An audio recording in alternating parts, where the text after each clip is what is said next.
Brendan Marr says it's the most horrific trial he's presided over, sentencing Eric Jackson to natural life in prison for killing a Rockford woman and burning her house down with her 3 children inside.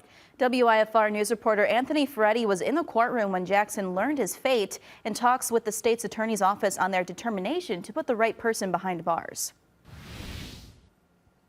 Colin Evans with the Public Defender's Office says this sentence was predetermined before Thursday's sentencing because Illinois law states murder cases like this carry a natural life sentence.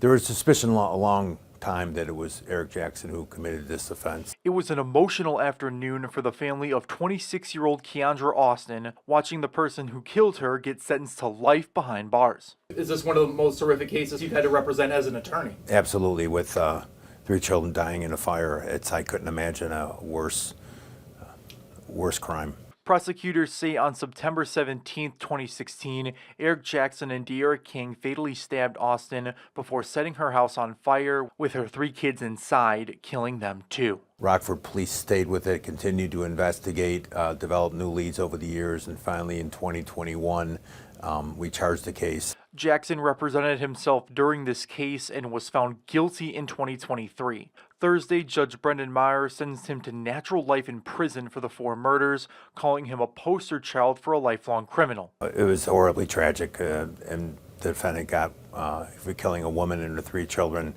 who died in an extremely horrific manner. It's appropriate.